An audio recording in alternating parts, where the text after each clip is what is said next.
خالد أبو غانم اليمني يحكم عليه ب17 سنة سجن، وعلى ابنه ب3 سنوات سجن، والابن الثالث بينتظر الحكم.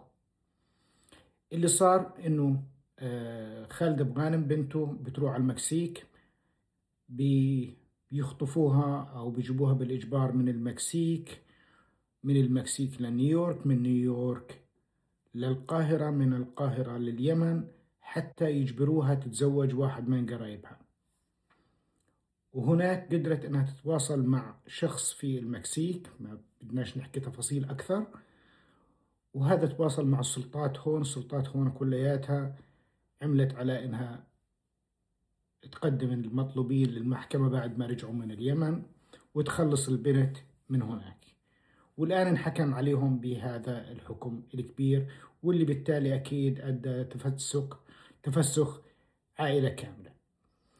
الناس اللي مش قادرة تستوعبوا الآن إنه أنت لما تقرر إنك تعيش بأمريكا وولادك يروحوا على مدارس بأمريكا، فبدك تعرف نقطة مهمة جدا، إنه هذول الأولاد أخذوا برضو من الحضارة الغربية الموجودة هون، وإنت ما بتقدر تفرض عليهم رأيك زي ما كان بالبلاد، وحتى بأيام بالبلاد أيام زمان. وبالتالي إذا حاولت إنك تتعرض لهم أو تجبرهم، ما راح يكون الحكم بصالحك. بدك تعرف إنه هذول الأولاد هم أولادك، بتربيهم، بتدير بالك عليهم، بس هم مش ملكك، مش يعني property إلك تتصرف فيها زي ما بدك.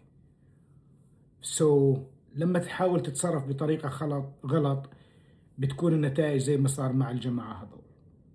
إن شاء الله إنه ما يجيب شر لحدا ولا لعائلة ولا لمشكلة، بس هذا هو اللي صار، والناس لازم تدير بالها. تربية الأطفال صارت أصعب أكيد، بس التصرف بطريقة هاي أكيد خطأ أكبر. شكرا لكم، رأيكم، تعليقاتكم. رياض الوادي معكم. بليز شير، فولو مي، لايك وكومنت، وتسلموا.